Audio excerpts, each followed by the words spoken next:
नमस्कार। आप सभी का बहुत बहुत स्वागत है आपके पसंदीदा कार्यक्रम संतान सुख में और मैं हूं आपकी होस्ट एंड दोस्त रश्मि मेनन। दर्शकों, जैसे कि नाम से ही प्रतीत होता है संतान सुख यानी कि संतान का सुख। बहुत से लोग ऐसे होते हैं जो इस सुख से वंचित होते हैं। उनके पास पैसा होता है, बंगला होता है, गाड़ी होती है, लेकिन संतान नहीं होती तो ये सारे सुख फीके से लगने लगते हैं। जिंदगी में कुछ अधूरापन सा लगने लगता है। संतान जीवन के लिए बहुत महत्वपूर्ण होती है क्योंकि उसी से है जो कि घर आंगन में किलकारियां गुज्जा देती है। अगर संतान आपके पास है तो आपके घर का सूनापन समाप्त हो जाता है। काफी लोग ऐसे होते हैं जिनको संतान की प्राप्ति नहीं हो पाती है, लेकिन संतान प्राप्ति के लिए तमाम प्रकार के प्रयास कर चुके होते हैं। आईयूआई करवा चुके होते हैं, आईवीएफ करवा चुके होते हैं, बाबाओं के पास जा चुके होते हैं, यहाँ तक कि ज्योतिषाचार्यों के पास जाकर कुंडली का विश्लेषण करवाकर ग्रहों की चाल को समझकर उनके उपाय भी कर लेते हैं, लेकिन उसके बावजूद भी उनकी झोली खाली रहती है।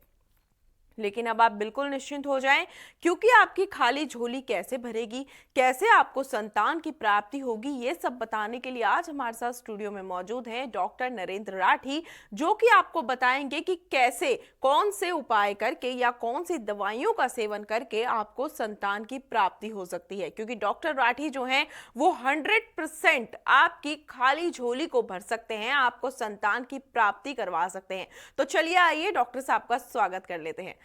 डॉक्टर सर, आपका बहुत बहुत स्वागत है। नमस्कार रश्मि। तो दर्शकों, यदि आप भी ये जानना चाहते हैं कि आपको कैसे संतान की प्राप्ति होगी, किस तरीके से आपकी सूनी झोली भर सकती है, कैसे आपकी तमाम प्रकार की जो समस्याएं हैं, बाधाएं हैं, दूर हो सकती हैं, आप यहाँ वहाँ भटक कर थक चुके हैं, ट्रीटमेंट करवा करवा कर थक चुके हैं, आईयूआई करवा चुके हैं, आईवीएफ करवा चुके हैं, लेकिन उसके बावजूद भी संतान नहीं प्राप्त हो रही है, तो आप इन नंबरों पर संपर्क कर सकते हैं। नंबर लगातार आपकी टीवी स्क्रीन पर दिखाए जा रहे हैं। लाइव प्रोग्राम है, फोन उठाएं, कॉल करें, डॉक्टर साहब से बात करें और प्राप्त करें अपने सवालों के जवाब। नंबर लगातार आपकी टीवी स्क्रीन पर दिखाए जा रहे हैं। तो डॉक्टर साहब, संतान प्राप्ति जो है वो हर किसी का सपना होता है। संतान नहीं होती तो जीवन अधूरा सा लगने लगता है, सब कुछ सूना सूना सा लगने लगता है। यहाँ तक कि जितनी ऐशो आराम शोहरत उनके पास होती है वो भी एकदम बेकार सी, किसी काम की नहीं लगती है। तो स्त्री और पुरुष दोनों के लिए ही बहुत ज्यादा महत्वपूर्ण होती है संतान। तो ट्रीटमेंट की अगर हम बात करें तो स्त्री और पुरुष दोनों के ट्रीटमेंट होने जरूरी होते होंगे। तो कौन कौन से वो ट्रीटमेंट हैं जो स्त्री और पुरुष को करवाना चाहिए, कौन से ऐसे टेस्ट हैं जो दोनों के लिए अनिवार्य हैं? देखिए, यदि साथ साथ रहते हुए 2 साल हो गए हैं तो जो पुरुष का टेस्ट होता है वो स्पर्म हम लोग कहते हैं, उसका स्पर्म काउंट और उसकी मोर्टेलिटी पे ध्यान दिया जाता है। और साथ साथ में जो लेडीज़ का जो हम उसकी बात करें टेस्ट की, तो इसमें तीन चार चीज़ें ज़रूरी होती हैं।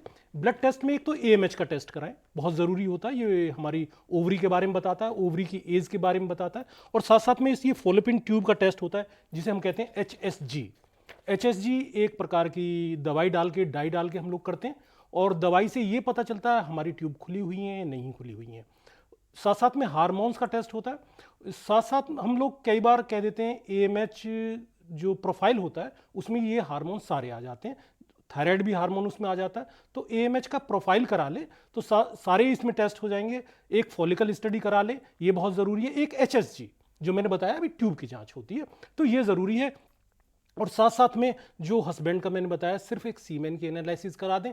यदि नील शुक्राणु हैं तो उसमें जो है एफएसएच और टेस्टोस्टेरोन वगैरह के हार्मोन्स जरूरी हैं, पर उसका ट्रीटमेंट अलग होता है।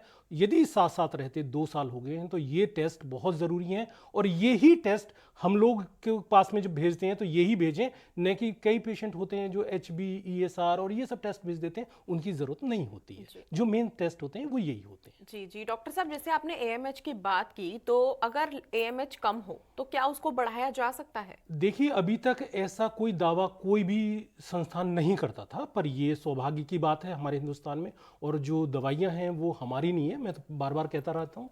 और जो हम लोगों ने देखा है वो बिल्कुल मैं आज ये कह सकता हूँ कि हम लोग बढ़ा सकते हैं। ये जो रिपोर्ट है ये एक बहुत बड़े आईवीएफ सेंटर की है जो 0.97 है, और हम लोगों ने जो देखा है ये 2 महीने के बाद में हम लोगों ने जो देखा इसका 1.45 होते हुए देखा है। तो हम बिल्कुल कह सकते हैं कि एएमएच को हम बढ़ाया जा सकता है। पर समझने वाली बात ये होती है कि बहुत ज़रूरी है कि एक तो एज कम हो, एज ऐसा नहीं है 50 के आसपास हो। एएमएच जो इंडिकेट करता है, हमें दोनों चीज़ों को इंडिकेट करता है, क्वालिटी कैसी है, क्वांटिटी कैसी है, मतलब संख्या कैसी है और उसकी क्वालिटी कैसी है। यदि क्वालिटी अच्छी नहीं है तब भी संतान होने में दिक्कत है, तो हम लोग क्वांटिटी नहीं बढ़ा सकते पर क्वालिटी को बढ़ा सकते हैं। ये एएमएच टेस्ट जो हम लोगों ने दिखाया है ये बढ़ाने वाली है।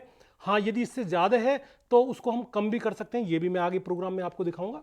और ये एएमएच के बारे में यही बात है कि हाँ, हम बढ़ा सकते हैं इसको। जी बिल्कुल, बहुत अच्छी बात है, अच्छे तरीके से आपने बताया, क्योंकि बहुत से लोगों को तो यही नहीं पता होता कि एमएच को बढ़ाया भी जा सकता है। बिल्कुल, किसी भी डॉक्टर से आप पूछिएगा तो आपको मना कर देगा, वो ये कहेगा भ्रमित कर रहे हैं।